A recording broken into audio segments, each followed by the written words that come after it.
Catholic Church. The book documents what he sees as a systematic rejection of pious Orthodox seminary applicants in favor of liberals with questionable attitudes and agendas. This talk from the Chicago Athletic Association is an hour and 15 minutes.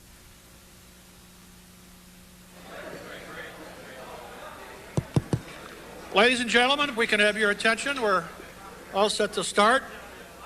Once again, you've been reminded twice, but it doesn't hurt to remind you again that the questions are written in deference to C-SPAN. This is the book that really has revolutionized a lot of thinking. Goodbye, Good Men, How Liberals Brought Corruption into the Catholic Church by Michael Rose. The comments are really outstanding.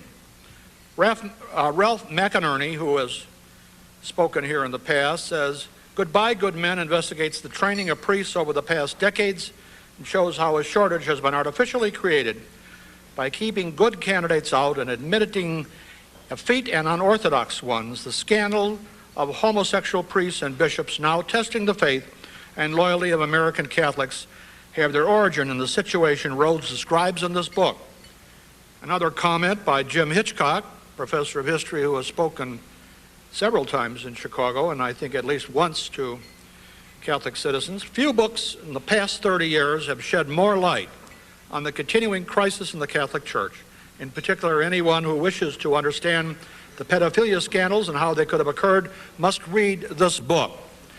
You probably are not surprised that this book received a mixed review in some of our secular and also so-called religious journals. People questioning them, including the Catholic New World, which we will get into. The author is certainly a young man who is an outstanding representative of what we at Catholic Citizens want to inculcate. Michael Rose, the author of two previous books. One term is The Renovation, Manipulation, and Ugly as Sin. And Ugly as Sin, of course, talks about how churches have been desecrated in recovation. During the past 7 years, while editor of the St. Catholic Review, he has emerged as one of the freshest new voices in the Catholic world. As an investigative reporter, editorialist, he's illuminated a number of highly controversial issues in contemporary Catholicism. His articles and editorials and essays have appeared in venues such as Catholic World Report, New Oxford Review, Culture Wars, Homiletic and Pastoral Review, Envoy, Adoremus Bulletin, National Catholic Register, The Wanderer, Lay Witness, AD 2000 Challenge, This Rock, and Catholic Dossier. Currently, he's the executive editor of CruxNews.com, an internet news magazine and wire service. He attended Brown University in Rhode Island, probably the most liberal university in the world. And I said, sacrilegious as it is and atheistic and everything else. And I said, how did you make it? And he says, it strengthened my faith. And as a matter of fact, my graduate thesis was written on anti-Catholicism in Brown University. Give him a hand for that. Graduate of the University of Cincinnati, a degree in architecture, a graduate degree in writing. His next book is entitled Priests, and it's going to be published by Sophia Institute, and it's going to list 12 outstanding priests. So without further ado, I want to present to you the young man of the hour, the man who really has revolutionized Catholic thought, Michael Rose.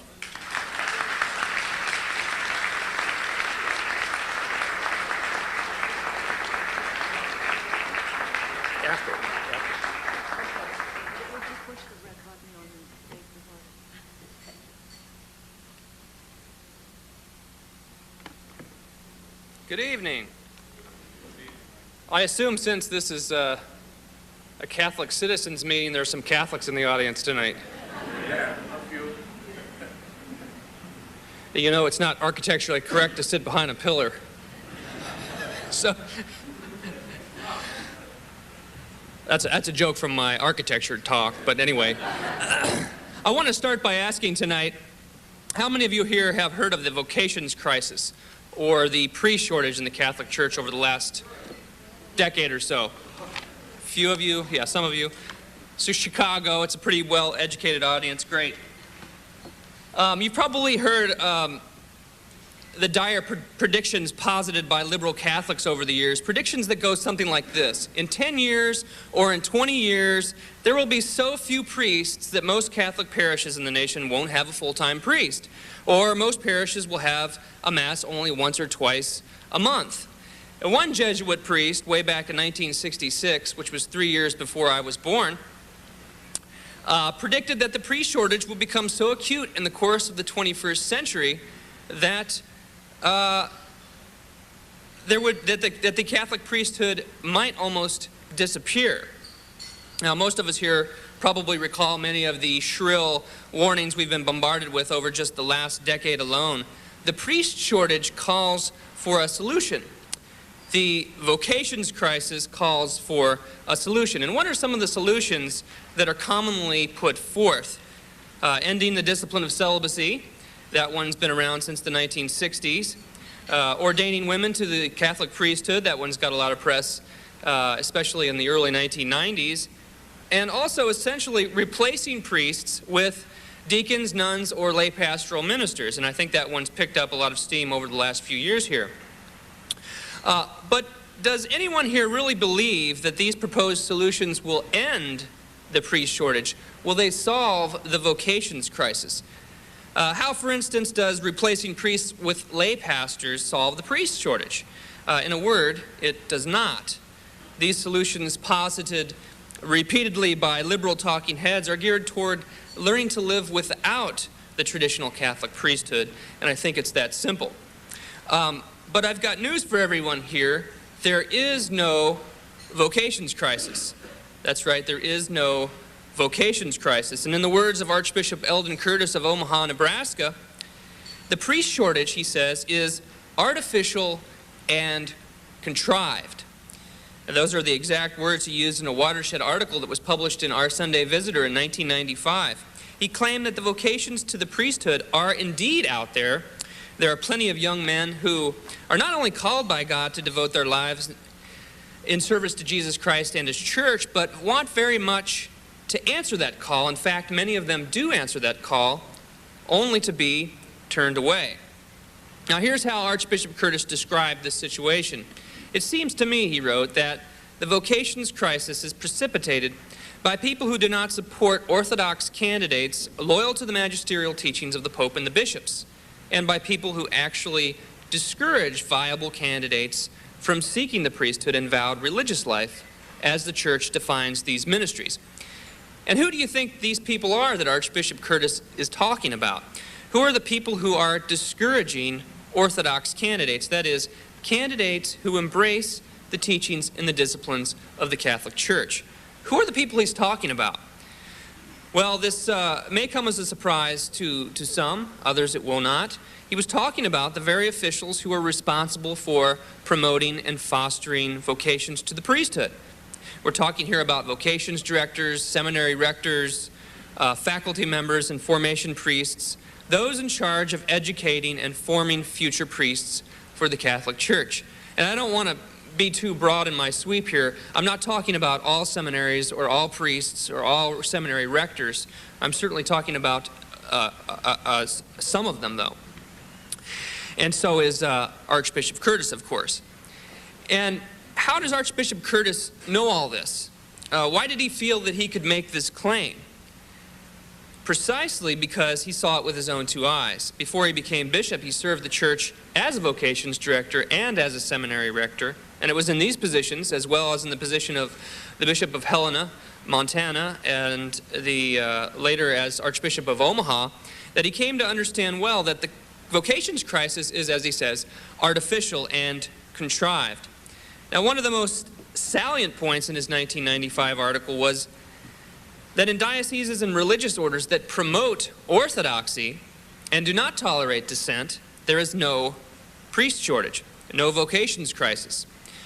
On the other hand, in those places where dissent from Catholic teaching is the order of the day, the priest shortage is most acute. In other words, orthodoxy breeds vocations, while dissent causes, or at least exacerbates, the crisis. There are other factors involved, and I don't think Archbishop Curtis would deny that, and certainly I don't either. But I think, a significant part of the problem is that over the past 30-some years, there has been a systematic ideological discrimination against Orthodox candidates to the priesthood.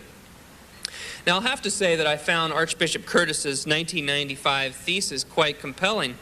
So compelling, in fact, that I undertook to research and write a book that would explore this thesis, to try to discover if this thesis were in fact true. What I found was that Archbishop Curtis's thesis was not only true, but I believe it was the understatement of the decade. In 1997, I wrote a series of articles about Cincinnati Seminary, the Athenaeum of Ohio, and what I found at that time that there were 2 professors teaching there, one for 12 years and one for 17 years, 2 professors charged with educating future priests for the Catholic Church, who didn't believe what the Church teaches, not even by a long shot. Now, I interviewed priests and seminarians who had sat through their classes. I read the class notes. I read 6 or 7 of the published books that were penned by these 2 professors. Now, the first of these 2 was Aaron Melavec, a former religious brother.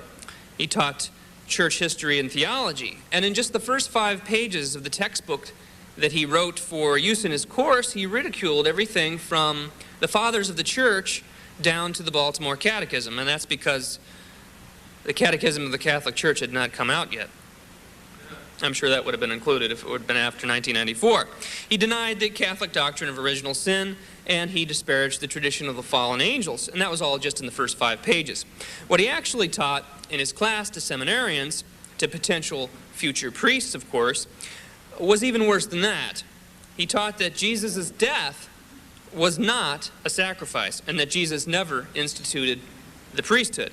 In other words, here was a professor hired to educate future priests, and he denied 2 of the most fundamental doctrines of the Catholic faith, the ministerial priesthood and the real presence of Jesus in the Blessed Sacrament. Now, the second of these professors is a sister of Notre Dame, Barbara Fiond. I don't see her in the audience tonight, but she teaches at Loyola, which I believe is somewhere near here. Her 7 books, many of which I suffered through reading, and if you'd like to read my reviews, you can look at them at Amazon.com. They all received 1 star. Barbara Fiond is the name, F-I-A-N-D. Her books betray a deep-seated animosity toward the Catholic Church, and especially the male celibate priesthood. She even admitted having problems with the Catholic Creed, saying that Orthodox Catholics, maybe some of you might be Orthodox Catholics, that Orthodox Catholics are obsessed with statements of the Creed. For example, I believe in God the Father Almighty. Very controversial. She regarded the 7 sacraments as superfluous, and she refused to refer to God with masculine pronouns. She was an outspoken proponent of women's ordination, and according to seminarians there at the seminary in Cincinnati, she left the impression that she wanted no man ordained to the Catholic priesthood, even the guys who went along with her liberal program of dissent. And again, she was teaching there for 17 years. So what I'm saying is I found 2 professors teaching in a Catholic seminary, which exists primarily, of course, to train, educate, and form future priests, 2 professors who did not accept many of the basic teachings of the Catholic Church and did not support the Catholic priesthood, and in fact wanted to reform the priesthood to remake it in their own image. Now, going back to Archbishop Curtis's thesis, one naturally wonders, how many men did these 2 professors alone turn away from the priesthood? Were they truly fostering and promoting vocations as they were charged to do, or were they destroying vocations? Unfortunately, these 2 certainly weren't the only problems at that seminary at that time. In fact, around the time I wrote the articles, the rector of the seminary left the priesthood to marry a divorced woman outside the church. A man who left the priesthood to marry outside the church had been in charge of that seminary. And lest anyone think this is an anomaly, a few years earlier, another rector of the same seminary left the priesthood to marry And one wonders how supportive of priestly vocations and the priesthood in general could these two rectors have been? Now, that was my introduction into Catholic seminaries, and I soon came to learn that what I found at Cincinnati Seminary was not at all out of the ordinary. In fact, it was quite common. Probably about 2.5 years ago now, I began interviewing seminarians, former seminarians, and priests about their seminary experiences, again, seeking to explore Archbishop Curtis's thesis that the vocations crisis is artificial and contrived precisely because Orthodox candidates were systematically turned away from the seminaries and consequently from the priesthood. The men I interviewed regarded themselves, most of them at least, as the Orthodox candidate to whom Archbishop Curtis referred. These were men who were loyal to the teachings of the church, looked to the Pope as their spiritual father and leader, pray the rosary, and embraced the male celibate priesthood. These were men who had no interest in supporting politically correct agendas of the day. And from this interviewing process, I began to see a pattern at work. I like to say after my 85th interview, my yellow light started to go off. The men had described more or less the same obstacles that were being placed in the way of authentic priestly vocations, leading to the Orthodox seminarian's dismissal or to his voluntary departure from his vocation to the priesthood. Now, I want to be clear here, and don't misunderstand me. Certainly there are many legitimate reasons to turn away a candidate who wants to be a priest. But I'm not talking here today about a procedure designed to winnow out false vocations. What I'm talking about is a system designed to frustrate genuine vocations, because the candidates are perceived by those in control of vocations in some places as threats to their politically correct agendas. Agendas, I might add, that are not agendas promoted by the church. I'm talking here specifically, for instance, the agendas of radical feminism, New Age spirituality, liberated sexuality, and the so-called gay agenda. Now, in my book, Goodbye, Good Men, I identify the main obstacles that I found placed in the path of Orthodox vocations to the priesthood. And this is probably the most efficient way, I think, of communicating the pattern I found. So let me enumerate here first the 7 obstacles, and then I'll go back and I'll briefly address each one of these. Number 1, a biased application screening process at the level of the diocese or the religious order.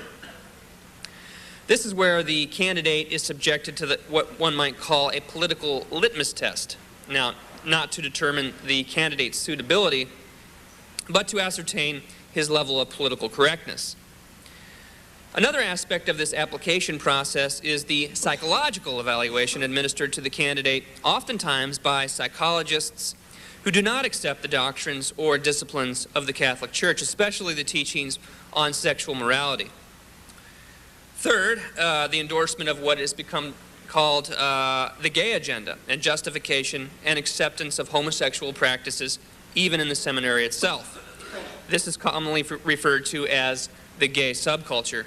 The gay subculture, that term was coined recently, was popularized by a rector of the Cleveland Seminary who published a book a couple years ago. Number 4, dissent among the teaching faculty and formation advisors at Catholic seminaries, as I mentioned in the case of the 2 professors at the Athenaeum of Ohio. 5th, the actual persecution of Orthodox seminarians who reveal that they accept the teachings of the church and reject the agendas of political correctness. I say that at risk at this point of sounding like a conspiracy theorist or a black helicopter kind of guy, but actually I do see black helicopters out there right now. Thank you. And someone can read my mind.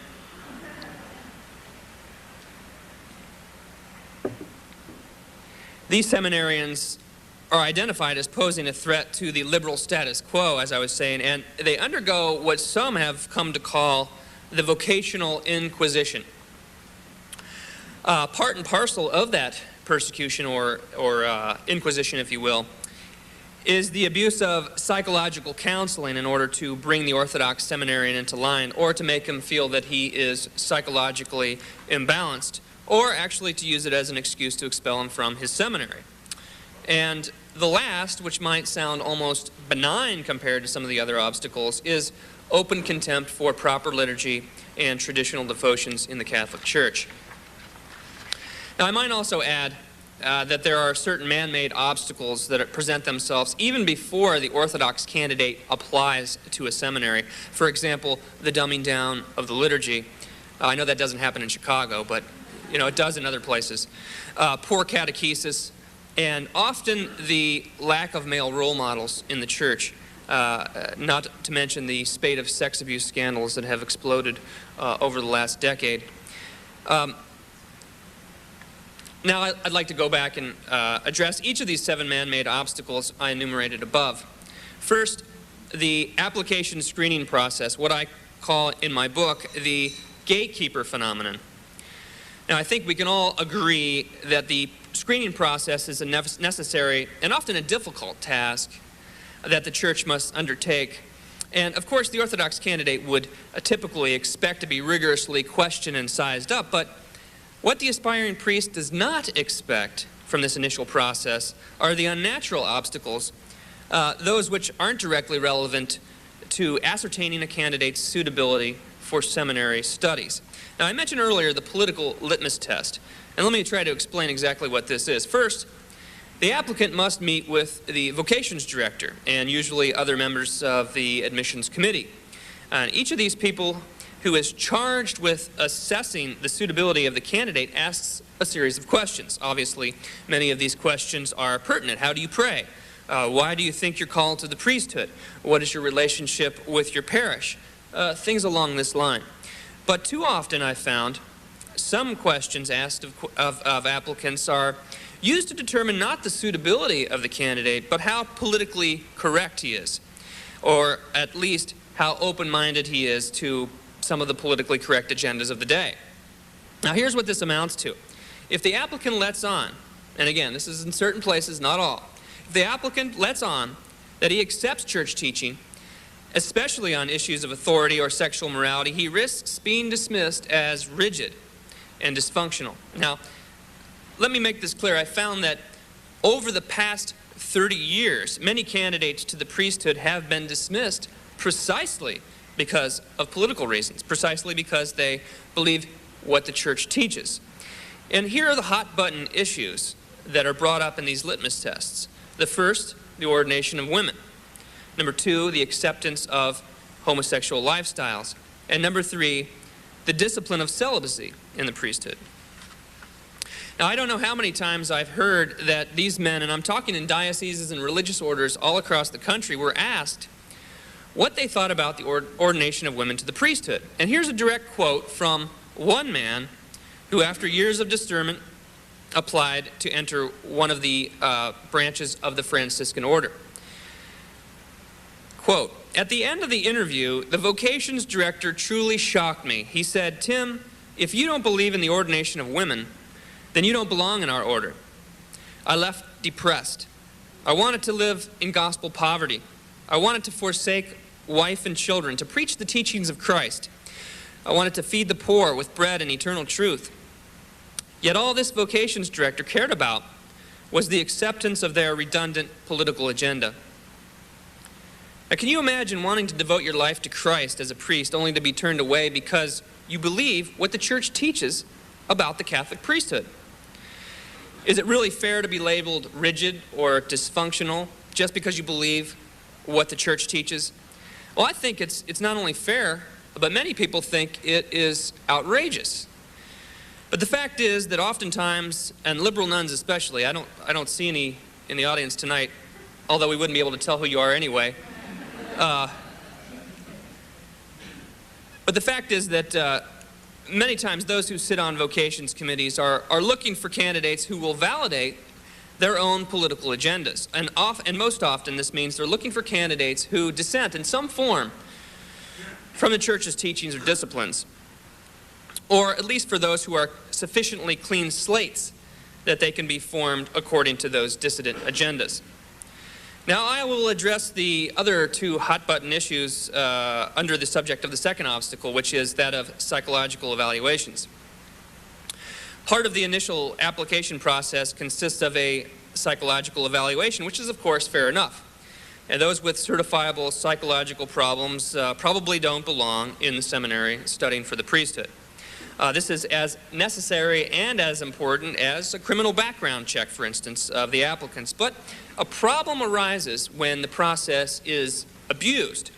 Now, too often those psychologists who are evaluating the candidates are not Catholic or even Christians of any stripe, but often they are agnostic or atheist, which certainly biases the way they evaluate.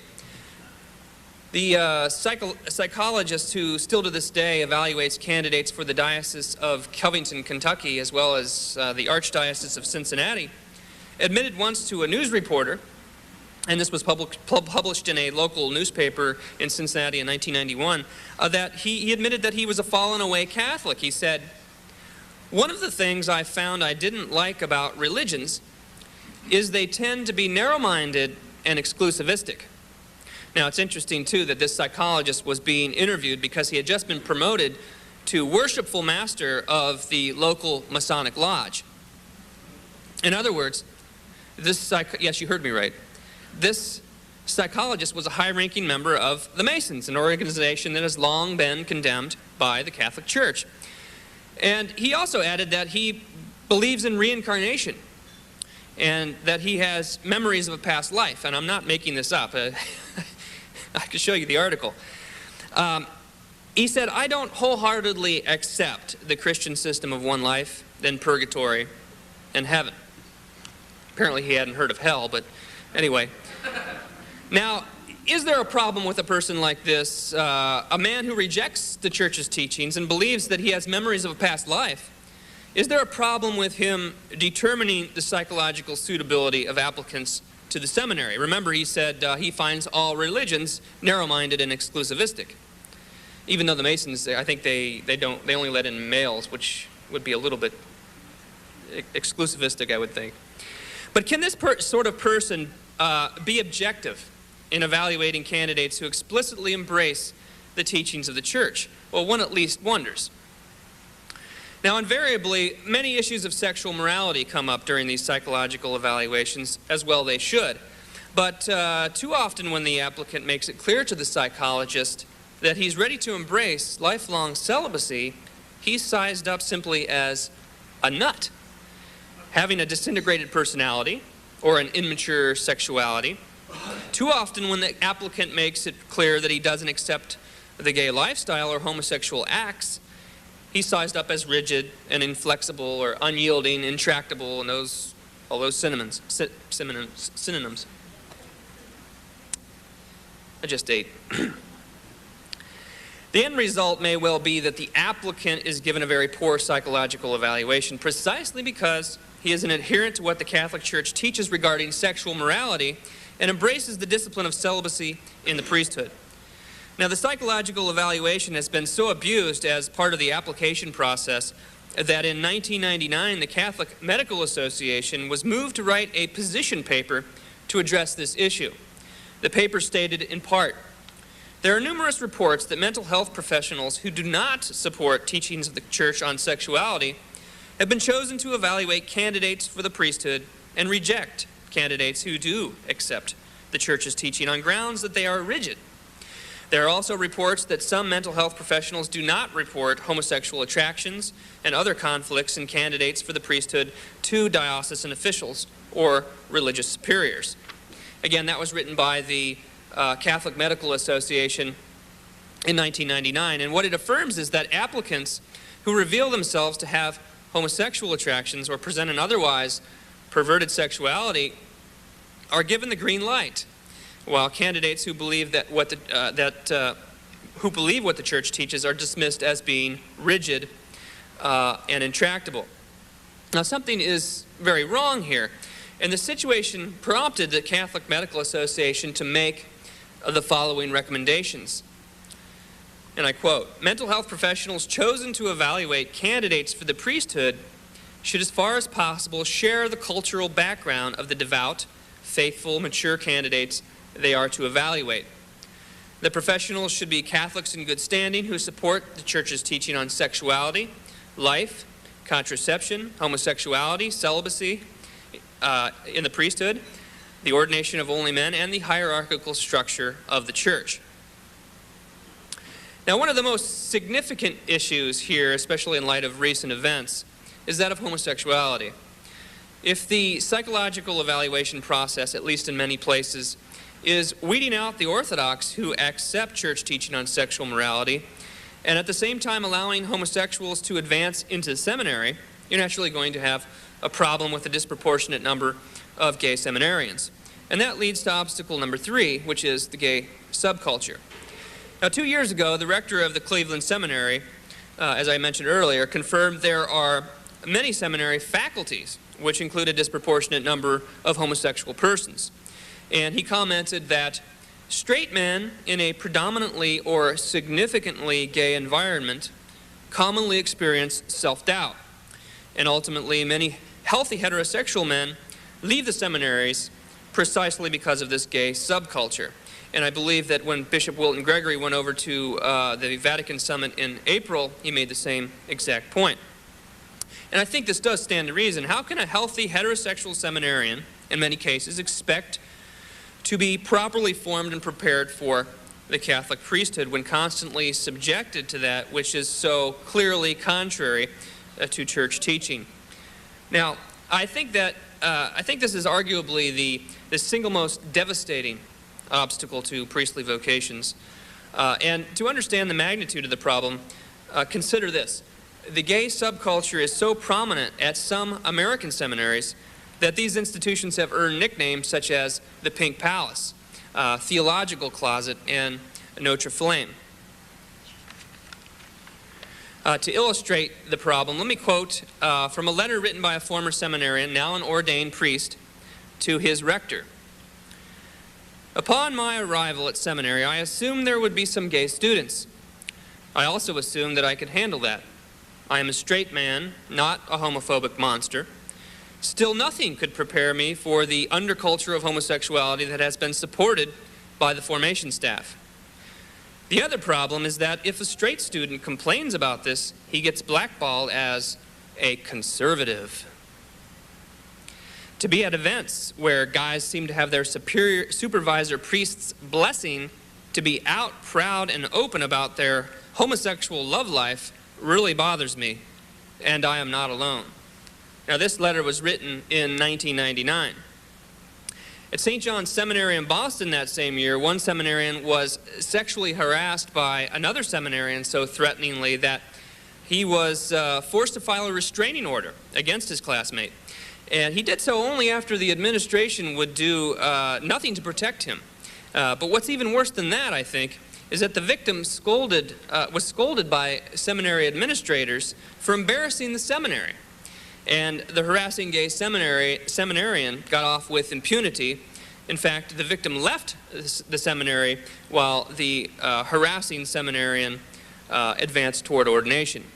Now, these are only a few examples, and believe me, there are many, and if you'd like to know more, you can buy my book if you haven't already. But I think there are way too many not to take this issue very seriously.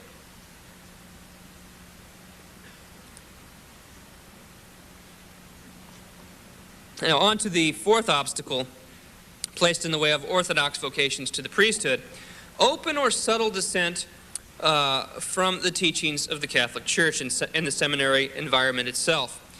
Now, over the last 3 decades, many seminary faculty members, such as the two I mentioned from the Athenaeum of Ohio and Cincinnati, parrot what might be called the dogmas of Catholic dissent: that the Bible is not to be taken seriously because it's culture-bound. One religion is as good as the next. The Pope is not infallible. The magisterium is authoritatively abusive. The real presence of Christ in the Eucharist is just an old pre-Vatican II myth. Christ was not really divine. God is feminine. Mass is simply a meal. Women should be ordained. Homosexuality is normal. And contraception is morally acceptable, just to name a few. Believe it or not, this has been the standard fare fed to many aspiring priests for the past 30-some years, and it is deadening. Again, one wonders how teaching dissent from the Church's doctrines and disciplines can possibly foster vocations to the priesthood. Obviously, a few problems arise. Some seminarians will say no thanks soon after they get into being fed these dogmas of dissent And I think that is a natural response. It's natural to want to run away from what one thinks is offensive. They leave on their own before getting too immersed in this. Now, other seminarians try to stick it out, of course, and maybe after a year or two they might leave the seminary again on their own, but being very much disenchanted with the church. Some I have interviewed have actually told me that they lost their faith from their experiences in the seminary for some time and couldn't even set foot in a Catholic church for months or even in some cases for years, or that they no longer had any interest in the Bible. Does anybody know who Scott Hahn is? Everybody familiar with Scott Hahn? Well, I remember interviewing a young priest who was ordained in 1996, and he told me that when he got into his seminary, he was really on fire about the Bible, about Scripture, and he compared himself to Scott Hahn. And as you probably know, Scott Hahn is very interested in the Bible and Scripture. And after taking a year of his biblical studies course, he said he started to hold the Bible at arm's length. The class had deconstructed the Bible for him, and it wasn't until 2 years after he was ordained a priest that he actually was interested in reading the Bible again, just to show you how serious it is in some cases. Now, the third response is to try to challenge what is being taught in seminary. Now, the Orthodox seminarian who knows what he is being taught is wrong and goes against the grain, the guy who rocks the boat, is he who is targeted for persecution and dismissal. Now, think about it this way. When you know that something is so very wrong, when you know that someone is attacking the church and attacking your faith, it's only natural, I think, to defend what you believe is the truth, to defend the truth. But if you're a seminarian, you are ultimately revealing that you are, in one way or another, a threat to the status quo, that you're not a faithful follower of the politically correct agendas that are being endorsed. What then? Now that leads us to the fifth obstacle, and let us call it, for the sake of simplicity, the Vocational Inquisition. Now, I want to just use a few examples to illustrate the Vocational Inquisition. Now, consider this quote from an Orthodox philosophy professor who, for 12 years, taught seminarians from the Washington Theological Union in D.C. The philosophy professor related that her experiences over the years consisted of a constant stream of seminarians coming to her out of desperation to express their concerns about being discriminated against if they contradict the dominant dissident theories at their seminary. And she said, quote, "I have even had students come to me concerned about not trusting their superiors to keep their solemn confidences in confession or in formation matters. Some students have confided to me that it was necessary to go to outside confessors in order to find confidentiality, spiritual help, and guidance, which often takes the form of advising the students not to rock the boat or to get out of the Washington Theological Union and into different religious orders that are loyal to the church and would not therefore send to the WTU. Often my Orthodox students are publicly mocked by their peers and by other seminary faculty and superiors for taking positions consonant with the church's teaching. Accordingly, these students are isolated, left out of programs, meetings, and activities, and made to feel that they are weird. My students also complain of their phone calls and mail being monitored by superiors suspicious of them and antagonistic toward them. Several of her students, the professor related, were actually kicked out of their religious houses because they expressed Orthodox opinions that were supposedly dangerous and harmful to other people. Now, these opinions would be those teachings you would find in the Catechism of the Catholic Church, deemed dangerous and harmful to their classmates. In other words, once the seminarian reveals that he is Orthodox, he risks being marginalized, intimidated, and persecuted in various ways. Now, one of the most notable methods of persecution, if I can call it that, is the sixth obstacle, and that is the abuse of psychological counseling. When the Orthodox seminarian is sent to a psychologist, he's not only embarrassed by this turn of events, he naturally begins to wonder, am I crazy? Am I nuts? Although the young man likely considered himself perfectly sane without qualification before he arrived on campus, in the seminary he now begins to question his sanity. Or if he is still perfectly convinced of his sanity, he is naturally upset and resentful at being a grown man who is made to undergo psychological counseling that he feels is wholly unnecessary. Now here I'm not talking about the legitimate use of psychological help, but an abuse of counseling when it's used as a form of punishment for not towing the politically correct line at the seminary. In many cases, in fact, the poor psychological evaluations are used to expel the Orthodox student. At the age of 44, Father William Hines of the Diocese of Covington, for example, was sent to psychological counseling because he expressed ideas that were not politically correct. For instance, he expressed concern about homosexual activity at the seminary, and he rejected the views of one priest professor who stated that masturbation was a healthy, positive good. For this, he was sent to 10 sessions of psychotherapy over a period of 3 months. And by the way, he went to psychotherapy with the same Masonic evaluator at the seminary. But here's what Father Hines had to say about this. He said, quote, "Had I been 24 years old instead of 44, I would have been intimidated by these counseling sessions. I would not have been able to go in there and deal with a psychologist like that.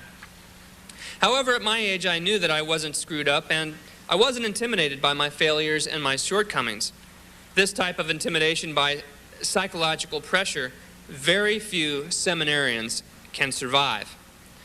I'd also like to tell you the story of Father Andrew Walter, who struggled for 14 years to get through the seminary system before he was finally ordained by Cardinal Egan.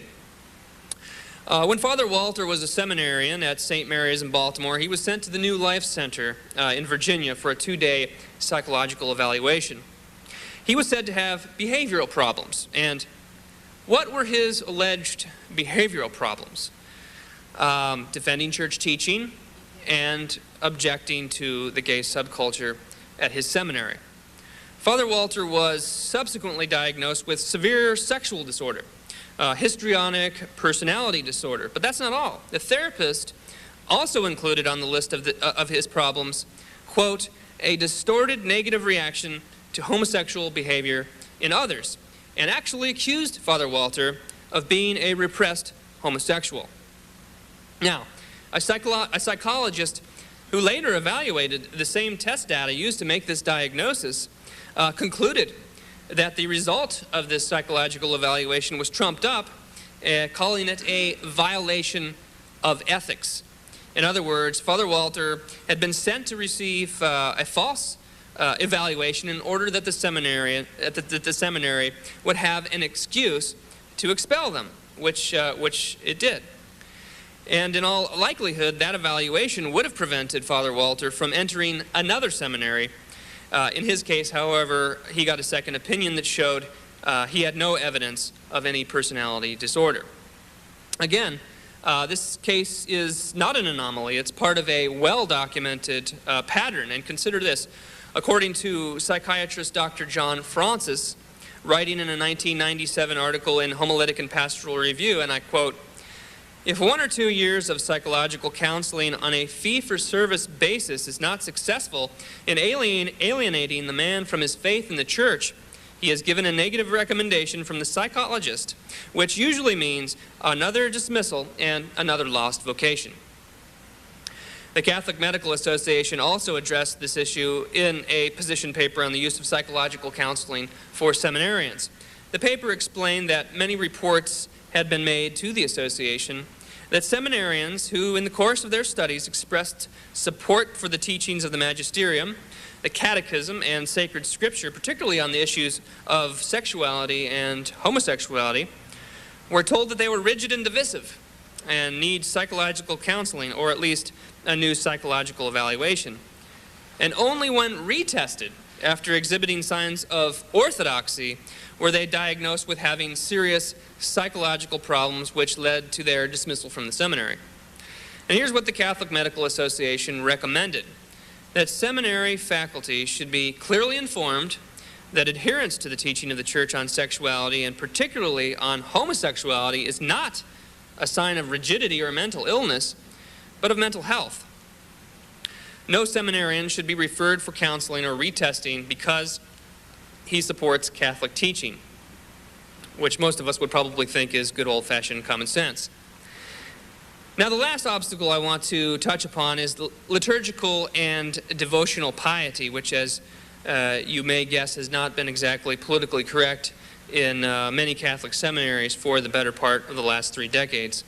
One priest put it this way: in seminary, there were psychological screws under which we seminarians were constantly pressed. The fact was, we had to hide devotion to Mary and to the Eucharist, or any other pious exercise of the faith, which was not on the list of acceptable activities. Now, oftentimes, seminarians have been denied Eucharistic Adoration, praying the Rosary in public, kneeling during Mass, receiving communion on the tongue, genuflecting, and so forth. All common expressions of the Catholic faith to you and me, but for the seminarian, it is not supposed to be in many places. And this devotional discrimination appears not only at the level of the seminary, where the seminarian is more or less forced to conform or else, but also at other levels. And returning to Archbishop Curtis's article, he writes, "I am personally aware of certain vocations directors, vocation teams, and evaluation boards who turn away candidates who exhibit a strong piety towards certain devotions, such as the Rosary." Now, again, I think the publication of the Archbishop's remarks was really a watershed event, and he forthrightly identifies a serious problem. And he not only identifies the problem, he also provides a solution, however simple that solution may be. And I'll repeat it once again: orthodoxy breeds vocations. He writes, "Young people do not want to commit themselves to dioceses or communities that permit or simply ignore dissent from church doctrine. They do not want to be associated with people who are angry at the church's leadership or reject the magisterial teachings. They do not want to be battered by agendas that are not the church's and radical movements that disparage their desire to be priests."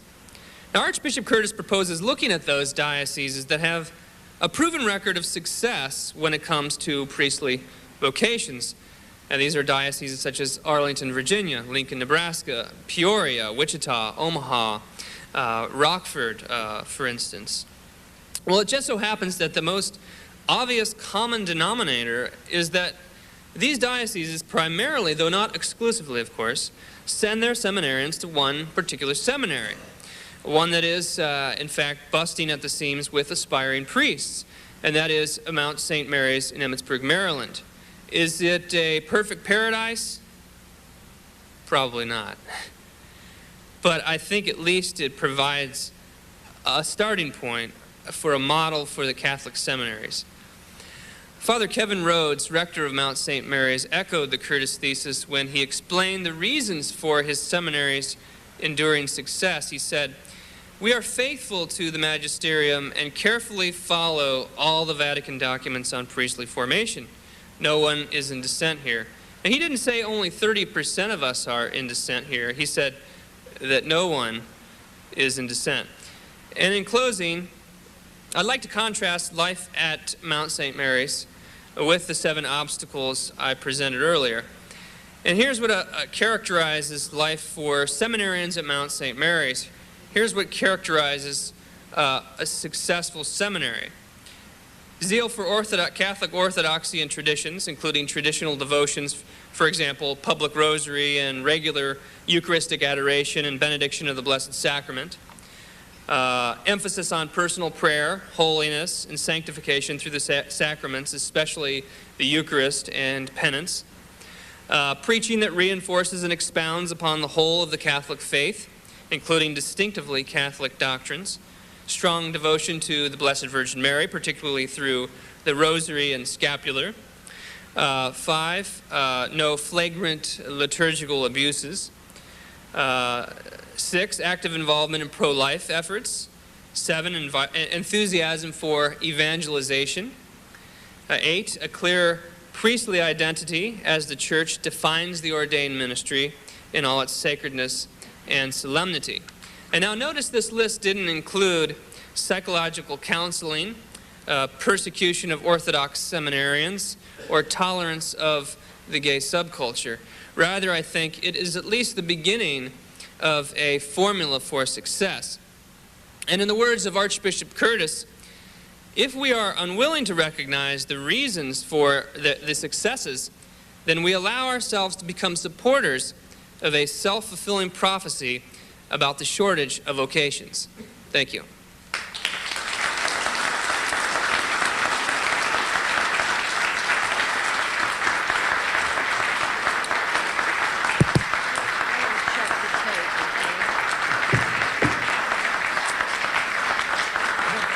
Get in the picture, Mary. Why don't you present it with us? Okay, thank you very much, and on behalf of Catholic citizens, I'm going to ask you to stand up again and mount these stairs along with us. Can we all three fit? Mary Ann Hackett and Tom Roser, and on behalf of the Board of the Catholic Citizens of Illinois, we present the St. Thomas More Award for Catholic Citizenship to Michael S. Rose, author of Goodbye, Good Men, August 7th, 2002, at Chicago, Illinois. Thank you.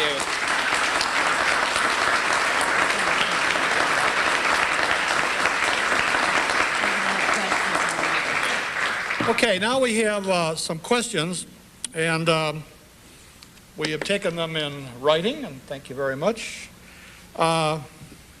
Please comment on the bishop's chosen panel to solve the problems of sexual abuse in the church. I would add one of those panelists is a man who was Bill Clinton's chief of staff, and his name is Leon Panetta. So why don't we comment on that? Well, I think that's a good comment right there to begin with. Leon Panetta and some of the others who have been chosen to be on this panel are people who may, in one way or another, be singled out as part of the problem. So again, you know, when you're trying to solve a problem, you don't go to the people who have been the problem all along. We're talking about people who dissent from the teachings of the Catholic Church. Many people who are Catholics who are pro-abortion, for instance. That's not a good place to start. I don't think there's even any reason to go beyond that to realize that that panel has not got off to a good start. And that's it's not to say that there aren't any good members of that panel, but I think there could have been many better choices made. Our next question, a letter in the Catholic New World criticized you for not verifying information that you included in your book by interviewing Mundelein staff. How do you respond to this?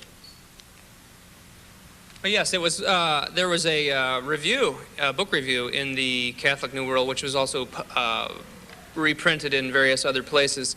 And it was written by the, it was a very unbiased review, of course, because it was written by the seminarian rector, Father John Canary. So I think that probably answers it right there. But, you know, Mundelein is obviously criticized in the book, and so is Father John Canary, criticized not by me necessarily, but by many of the students and former students, some of which are priests now, in the book.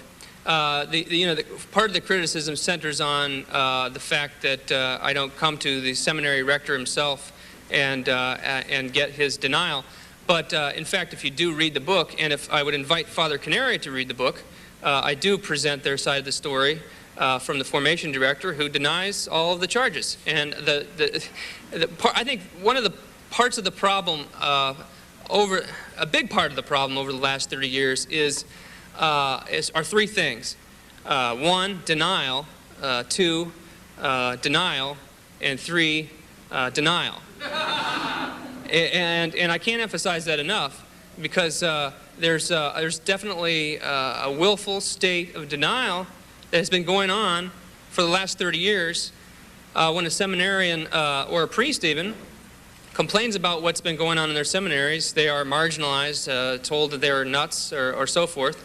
And when a layperson such as many of you out there would write to complain, the letters that you get back are thank you very much. We can assure you that this is not happening, and if it is, we'll be sure to take care of it, which has not been very reassuring for many of us for quite some time.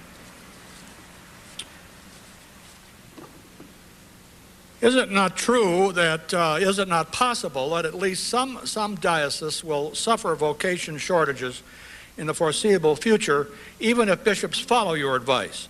For example, you and Archbishop Curtis both acknowledge the importance of recruitment by a loyal something or other, which is not present in some dioceses. Also, urban dioceses have many fewer vocations than rural dioceses. Yeah, I'll address that last part first. Many people sometimes think that the larger dioceses might be the more liberal dioceses and have a greater vocations crisis. In many cases that is true, but there certainly are some rural dioceses, for instance the Diocese of New Ulm or the Diocese of Saginaw, for instance, have hardly any vocations to the priesthood at all. And I could name many others as well. And there are some urban dioceses that, in recent years at least, have been turning around quite a bit. For instance, the Archdiocese of Denver comes to mind, as well as the Archdiocese of Atlanta, Georgia. Those are two large, areas. Now, in saying that, I think I forgot what the first part of the question was. Well, I tossed it, so you can forget that too. The opening paragraph of Chapter 2 states 4 reasons why young men are discouraged from priestly life. One reason is a feminist liturgy. What is your assessment of a feminist liturgy? Well, first of all, I would say that if priests and those who assist the priests at Mass would follow the order of Mass, many times it would be much more inspiring for young men who may aspire to be future priests. But many times I've found, and I grew up in the 1970s with the banjo music and the James Taylor theology and so forth. And let me tell you, I remember that stuff didn't fool me when I was a 6-year-old, and it drove us away. I'm 32, and I know a lot of my cohort feels quite the same way. Is that I think that the feeling was in the 1970s, especially in the 1980s, if we liberalize everything, that's probably a bad word, but if we do some crazy stuff and rearrange the liturgy, we're going to appeal to the younger crowd. They're going to come, and they haven't come though. and the churches that are crowded happen to be those like St. John Cantius, for instance. Locally, I know that they're very faithful to the Mass, and I don't want to just single them out, but I happen to know of them, and many other parishes around the country that follow the liturgical rubrics don't and believe in the sacred, and there is a sense of the sacred at Mass. There is a sense of the presence of God when one comes to Mass. There is a sense of worship, and that's very inspiring for people, for religious vocations, for priestly vocations, and inspiring also for lay people in their lives. And I know a lot of these parishes that are very devoted to orthodoxy, and as well as an Orthodox liturgy, if I can call it that, oftentimes have quite a lot of vocations, and many people actually come from miles around to these particular parishes because of the orthodoxy and because of the sacred liturgy. Okay, I found the card. So the first part of the question was, is it not possible that at least some dioceses will suffer vocation shortages in the foreseeable future if bishops follow your advice? For example, you and Archbishop Curtis both acknowledge the importance of recruitment by a loyal church, which is not present in some dioceses. Comment? Okay, well, I'm not sure if I understand the question, but the question, I think, is that even if Archbishop Curtis's advice is followed in some dioceses, that there may still be a vocations crisis. Well, I guess that could be true because there are other factors involved. But I think the point to be made is that Orthodoxy does breed vocations, and I don't think there's any arguing with that. One of the most, I would say, most successful vocations directors in the country over the last 10 years is Father James Gould from the Diocese of Arlington, Virginia. He's not the vocations director there now, but he's, and I quote him in my book as saying, the formula for success is an unswerving allegiance to the Pope and the magisterial teachings of the Church. That is definitely the place to begin. I mean, that's all I can say. I mean, if it doesn't catch in other ways, that's unfortunate, but that's got to be the starting point, I think. And if I'm not wrong, I think Father James Gould is the nephew of Father Dudley Day. Is that correct? Right.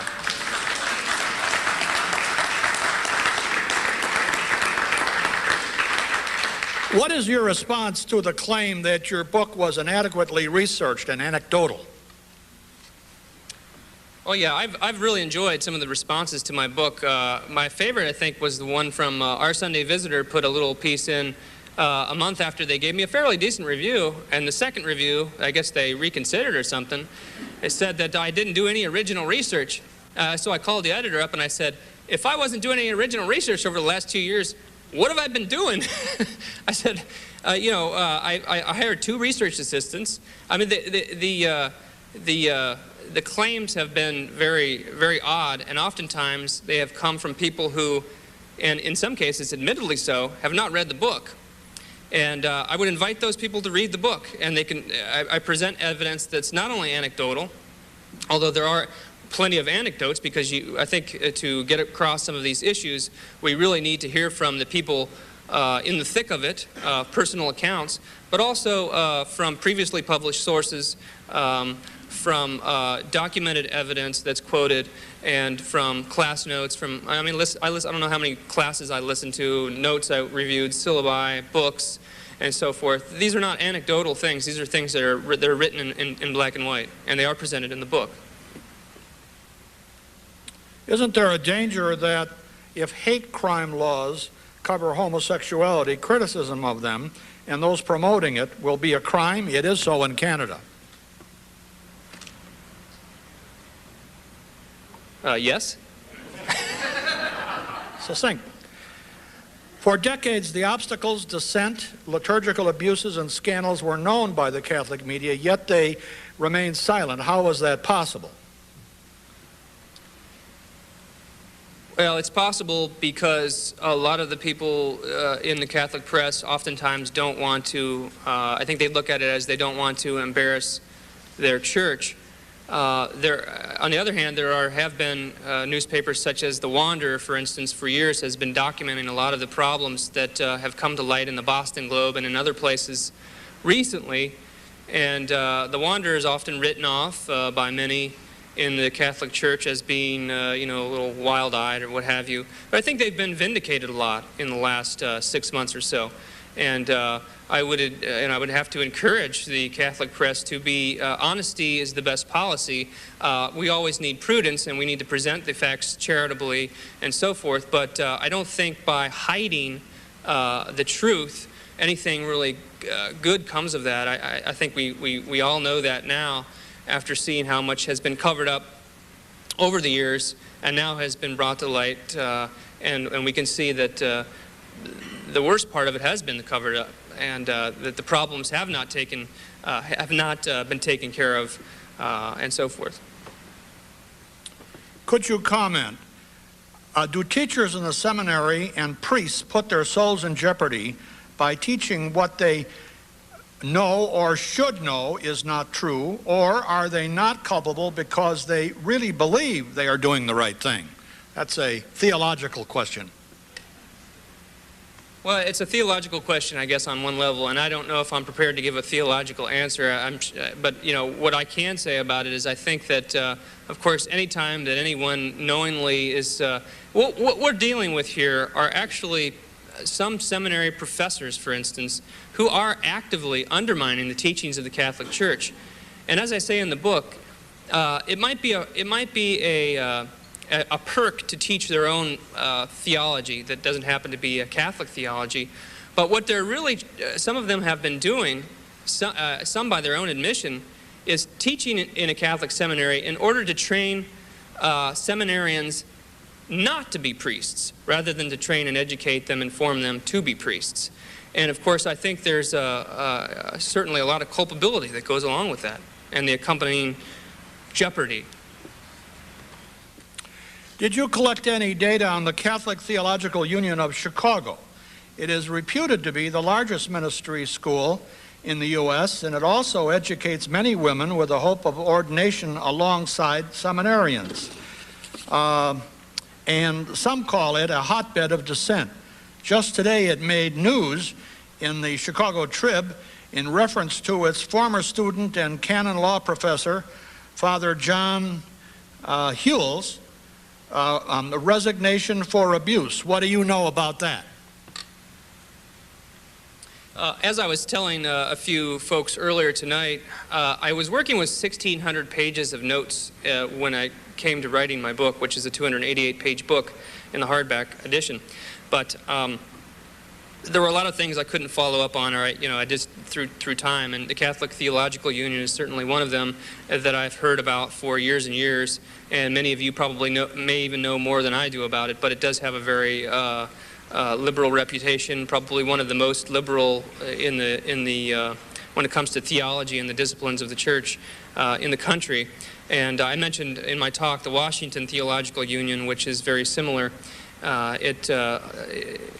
These two seminaries attract students from not only lay students who are training for various ministries within the church, but also religious orders send their seminarians there to be educated in theology. And I can't speak to anything more than than that. If the people you spoke of who are disloyal to the church are so dissatisfied with the church, why do they stay in the church? Well, I remember when I was on Crossfire sitting elbow to elbow with Frances Kissling of Catholics for a Free Choice. Robert Novak asked her that very question, and she said, "Because I'm Catholic." And I didn't think that was a very good answer, but he asked her why she wasn't joining the Episcopal Church, because everything that she was promoting apparently has been okayed by the Episcopal Church. I'm not sure if that's true or not, but oftentimes they do not want to go and start their own church or join another church because they lose their bully pulpit, so to speak. The Catholic Church, of course, is a very influential institution in the life of society, and they know that very well. And it's a very comfortable life for some of these people to be able to use the authority, to have the authority of that institution behind them. And if they were to go to join the Methodists, for instance, they may feel that they would not have that same advantage. How many seminaries are there in the United States, and what percentage or number are dominated by a gay culture or a culture of dissent? You have lots of anecdotes, but what are the statistics? I believe that currently there are approximately 70 major seminaries in the United States. And, I think sometimes people expect that I should have written a book that's a report on the state of the seminaries type of report, which is not what I did. So I didn't go around interviewing with a little, sheets of paper asking questions of every student at every seminary. So I don't have those statistics. But I can say this on a hopeful note.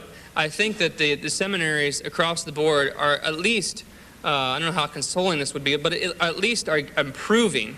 And that is across the board, even at some of the places that have some of the worst problems. I would also say that, as I know from personal knowledge and interviews from others, that there are still problems, major problems with a gay subculture at many of the Catholic seminaries. But that said, it's probably much less so than we found in the 1970s and in the 1980s. Was Barbara, what's her name? Pheon appointed by then Bishop Bernardin in Cincinnati? Let's see, she would have been 97 minus 17. Who can do that quickly? Yes, well, Archbishop Bernardin was the Archbishop of Cincinnati at that time. And I might also add that when he came to Cincinnati, one of the first things he did is ask for the resignation of everyone who was working in diocesan offices, and he accepted many of the resignations, and also basically in a couple years appointed a whole different faculty at the seminary, closed the high school seminary, and some of the results are similar to Sister Barbara Pheon and others who had left the priesthood to marry, for instance.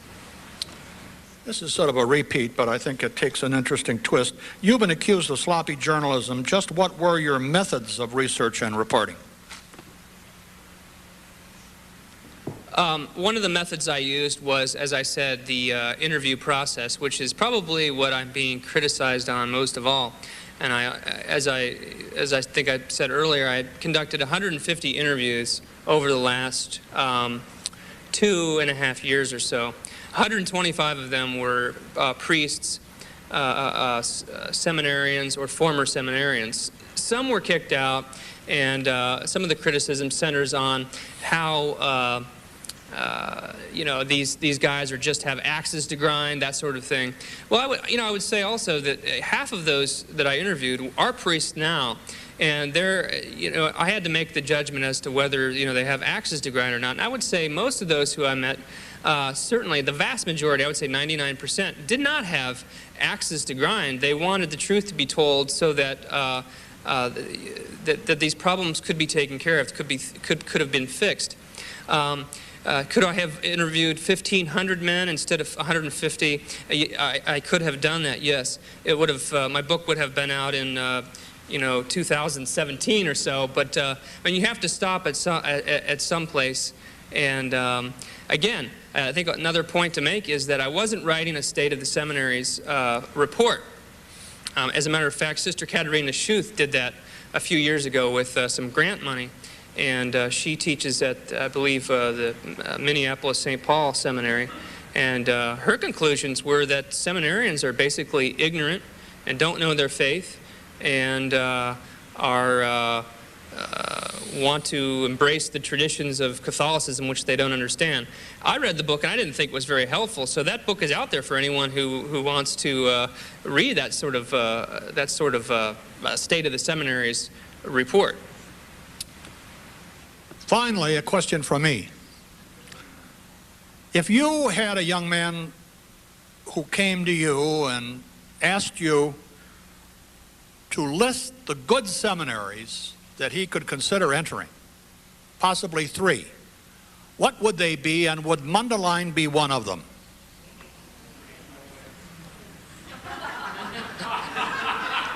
Okay, I could name 3. I mentioned Mount St. Mary's in Emmitsburg in my talk. I would include that one. I'd also like to mention 2 new seminaries that have been started in the last few years. One is St. John Marie Vianney Theological Seminary in Denver, Colorado, which was opened by Archbishop Chaput. I think that definitely promises to be a very good seminary, and I would highly recommend it at this point, from what I know, from talking to everyone, as well as Bishop Fabian Bruskwitz's new college seminary in Lincoln, Nebraska. So those would be 3 right there that I would say are very good. The North American College in Rome is often talked about as a very good seminary. I think, and Holy Apostles Seminary in Cromwell, Connecticut is another one I'd probably put even in front of the North American College. St. Charles Borromeo is sometimes spoken of as a very good place to go. And it's not without its problems, but I would say that those would probably be the top 5 there. Mundelein wasn't, and it didn't make the top 5. Okay, thank you very much. And Mary Ann Hackett, you have some concluding words. He did a great job. Michael Rose is author of Goodbye, Good Men, How Liberals Brought Corruption into the Catholic Church. It's published by Regnery, online at regnery.com.